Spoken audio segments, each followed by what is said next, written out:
Jika Anda merasa uang Anda selalu tidak cukup, misalnya Anda sering melihat barang yang ingin dibeli, tetapi kemudian pergi dengan sedih sambil menggaruk-garuk kepala ketika melihat saldo tabungan Anda, atau harus membayar sewa rumah dan kartu kredit, begitu menerima gaji sehingga hanya tersisa sedikit untuk menikmati kebahagiaan kecil dalam hidup, membeli rumah pun menjadi mimpi yang sangat jauh terjangkau. Jika Anda sudah muak dengan hidup yang selalu was-was tentang uang, video hari ini akan mengungkap penyebab sebenarnya dari kemiskinan serta bagaimana kita bisa menuju kehidupan yang kaya.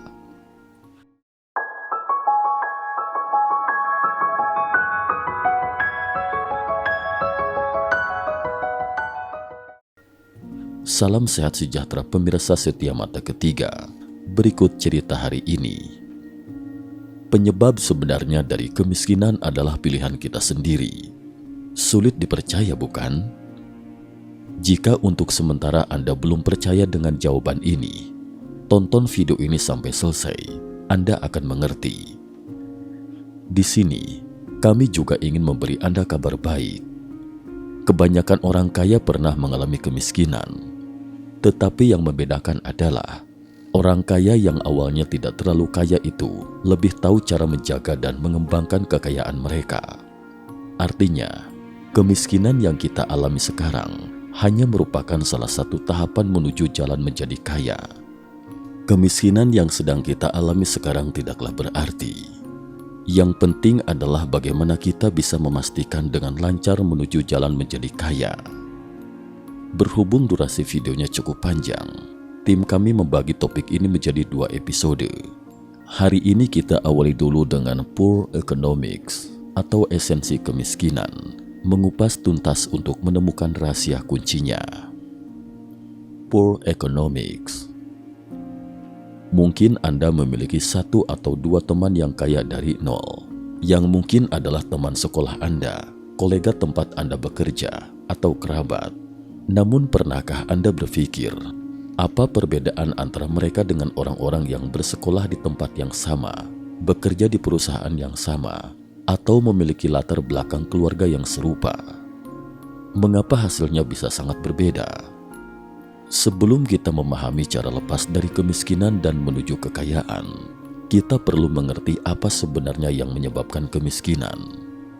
Buku Poor Economics ini adalah hasil penelitian selama 15 tahun oleh 2 penulisnya, Abhijit Banerjee dan Esther Duflo, yang juga pernah memenangkan hadiah Nobel Ekonomi. Untuk memahami kebenaran tentang kemiskinan, mereka mengunjungi berbagai negara di seluruh dunia, mengunjungi daerah dengan populasi miskin terbanyak, mencari akar sebenarnya dari kemiskinan. Meskipun subjek buku ini adalah kondisi kemiskinan ekstrim, menurut definisi pemerintah Taiwan tentang pendapatan rendah, mereka bahkan bisa dianggap kaya di sana. Namun pada dasarnya, kemiskinan dan kekayaan adalah definisi subjektif, standar yang berbeda dalam pikiran setiap orang. Namun melalui kehidupan kemiskinan yang ekstrim ini, kita juga bisa melihat lebih jelas esensi sebenarnya dari kemiskinan. Penulis menemukan bahwa orang menjadi miskin karena terjebak dan terperangkap lagi dalam satu perangkap kemiskinan. Mari kita lihat apa saja perangkap tersebut. Dibandingkan dengan berinvestasi untuk masa depan, orang miskin lebih cenderung mengambil sesuatu yang pasti. Karena itu, daripada belajar pengetahuan yang tidak pasti bisa ditukar dengan uang di masa depan, mereka lebih memilih untuk bekerja langsung. Uang dari bekerja adalah sesuatu yang langsung dan pasti. Mungkin ada yang berpikir bahwa orang-orang ini mungkin tidak memiliki uang untuk pendidikan sehingga memilih untuk menyerah. Namun penelitian yang dilakukan penulis menemukan bahwa banyak negara menyediakan sekolah gratis untuk orang miskin, tetapi di daerah miskin ini masih tidak efektif. Ini berasal dari pandangan yang berurat akar bahwa lebih baik membiarkan anak-anak bekerja lebih awal untuk menghasilkan uang daripada menghabiskan waktu untuk belajar yang tidak langsung menghasilkan pendapatan. Apakah saking miskinnya sehingga orang miskin sampai tidak bisa makan kenyang? Sebagian besar sebenarnya tidaklah pasti. Tapi cara mereka memilih untuk menghabiskan uangnya, penulis menemukan seorang petani, di mana karena selalu tidak kenyang, tubuhnya menjadi semakin lemah, bahkan menjadi masalah untuk turun ke ladang bekerja. Namun ketika berkunjung ke rumahnya, tidak hanya melihat adanya TV, pemutar DVD, telepon, teh, kopi, dan gula. Lalu mengapa membeli barang-barang ini daripada membeli lebih banyak makanan bergizi? Saya kan harus mencari sesuatu yang menarik untuk dikerjakan, kata petani itu. Pada dasarnya, orang miskin tidak bisa mengendalikan keinginan untuk bersenang-senang, kekurangan tekad untuk menunda kepuasan, dan terjebak dalam perangkap konsumsi. Orang miskin sebenarnya tidaklah bodoh, hanya saja kecerdasan mereka digunakan di tempat yang salah. Seorang pemilik perusahaan kredit yang baik hati ingin membantu orang miskin, memperbaiki hidup mereka, kemudian menyediakan pinjaman dengan suku bunga sangat rendah bagi orang miskin. Namun yang tidak terduga adalah langkah ini membuat perusahaan akhirnya bangkrut, karena setelah setengah tahun, sebagian besar pinjaman yang diberikan kepada orang miskin itu tidak bisa dikembalikan. Orang miskin mencari berbagai alasan untuk menolak membayar kembali, dan bahkan menyebarkan rumor bahwa CEO adalah pelaku kejahatan ekonomi sehingga tidak perlu membayar kembali. Orang miskin lebih memilih untuk merusak reputasi kredit mereka untuk mendapatkan keuntungan jangka pendek, tidak menyadari bahwa kepercayaan adalah sesuatu yang dianggap jauh lebih penting oleh orang kaya daripada uang. Meskipun orang miskin mendapatkan keuntungan saat itu, tapi mereka juga menghancurkan masa depan mereka sendiri. Tidak akan ada lagi yang berani membantu mereka.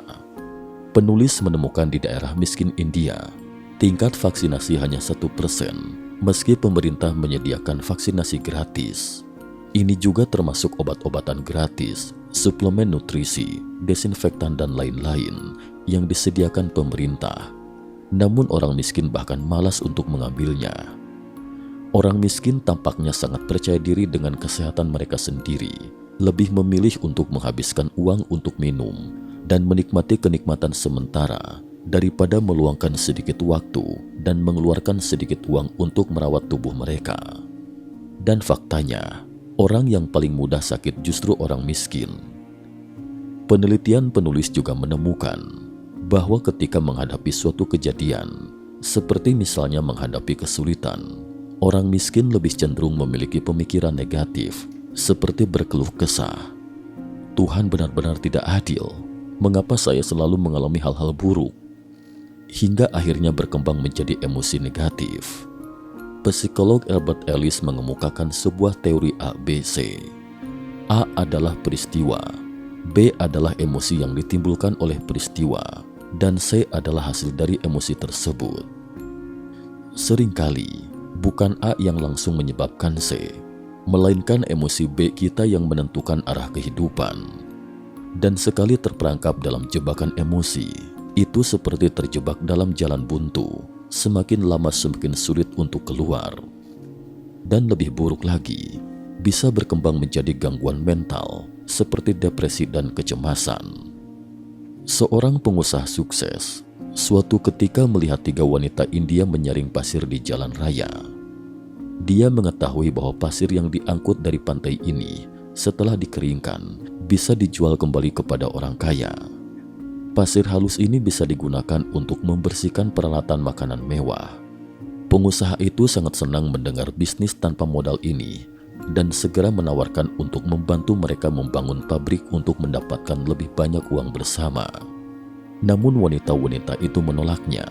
Mereka mengatakan, "Kami hanya ingin mengisi perut kami saja." Pengusaha itu hanya bisa mendesah mendengarnya.